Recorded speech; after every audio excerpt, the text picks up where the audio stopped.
Hey, sports fans. Welcome to BetRepublic.com Daily Line. I'm Jarvis Symes. This is Greg Dempson. Greetings. We're here to get you set up for the weekend of sports betting. A couple of big playoff games going on in the NBA Friday night. Also have some NHL playoffs to talk about tonight, Greg.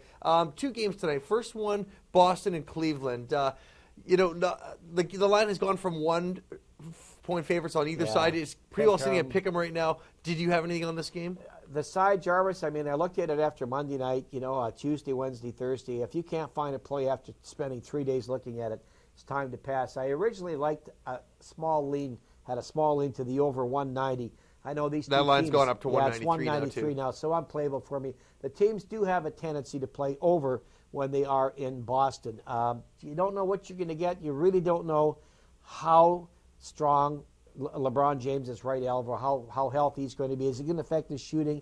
You're certainly not going to hear anything from the Cleveland side of the court. So I think this is a watcher for me, Jarvis. So you're passed on that. You got an official play in the second game, though, right? Phoenix up 2-0 in the series. Got a couple of big wins at home. Going on the road to San Antonio tonight. Odds makers put the line at 6.5. We've seen some public money coming in on the Spurs. This line's right now sitting at San Antonio minus 7 points, and the total is 206. Yeah, when game 2 ended, when they posted up the number, I saw 5.5. So the line has been a bet fairly heavy on the home team, on the Spurs. I make the line, Jarvis, at -1. So the line value is clearly with Phoenix in this game. Phoenix is 20-6 ATS when playing against good ball handling teams that commit 14 or less turnovers in the second half of the season, the last 2 seasons. There's a good stat there favoring Phoenix. San Antonio is 11-25 when playing with revenge off of a road loss to a foe their last 2 seasons, and the Spurs are only 3-11 ATS when they're matched up against a good shooting team, a team that shoots 48% or more. Okay, that of course applies to the Suns. We have systems on the road team, systems on the home team. I completely pass on the total in this game, but here's a stat for you. The Spurs are 0-13 straight up in their last 13 playoff games when they allow their opponent to shoot 45% or better and score 100 points. So do I think Phoenix is going to get 100 points tonight? Yes, I do. So I have an official selection on this game. I like the Phoenix Suns getting 7 points, Jarvis. I think this comes down to a real tight game at the end. I actually have the road team winning by a basket.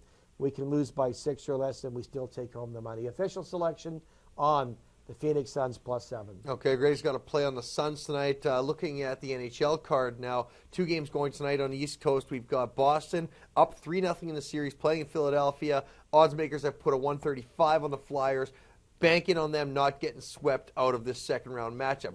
Philadelphia did not have a lot to deal with in their own defensive zone against New Jersey Devils because Philadelphia was a big, strong team, wouldn't let all those snipers get set up. Boston's had some success, but Boston is going through yet another round of injuries. We're seeing David Krejci got hurt in Game 3 of this series. He's gone now. He dislocated his right wrist in the first-round match against Buffalo.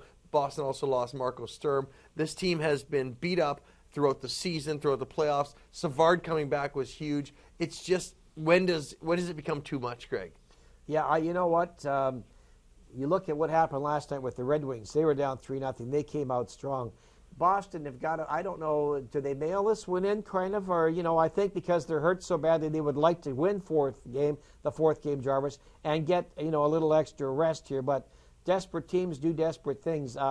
Situation like this, I have a lean to over 1.5 goals in the first period, Jarvis, and a lean to this game going over 5. Yeah, Philadelphia's back is against the wall. Do I think that they have the same kind of downshifting ability that Detroit had against Phoenix in Game 7 and they showed again last night against San Jose? No, I do not think that. But I think that Boston, dealing with another round of injuries right now, may be a little bit outmatched in Game 4 given the circumstances. Philadelphia has played some decent hockey on home ice. They've actually played some decent hockey throughout this entire year, just hit stumbling blocks along the way. They've got a chance to get a win right now. It's not going to get any better for them. They're down 3-0. Obviously, they lose, they're out. But back against the wall, I think Boucher might step up, have a solid game. Boston might have struggles to find the net a few times. Philadelphia still has some snipers. Richards is out there, and we know that Simone Gagne is expected to come back. He practiced yesterday after breaking his toe in round 1. Had surgery. He's already recovered. This is do or die team. Philadelphia's a tough team. I've got an official selection on the Flyers tonight, winning in regulation time, paying back at plus 110. Other matchup tonight is Vancouver and Chicago. That's going to be a good one. Vancouver's obviously got to try and get a win to get back from the way they played in Game 3. If you want more on that game, you can check out the NHL department at betrepublic.com. Greg, recapping your play. One official selection tonight. I like the Phoenix Suns plus 7 points, Jarvis. And my official play is on the Philadelphia Flyers, laying the half goal to get this done in regulation for more Major League Baseball, NBA playoffs, NHL. Come join us at betrepublic.com. We've got lots of information posted for you there. For everyone there, I'm Jarvis Symes. And I'm Greg Dempsey. Good luck with your picks this weekend.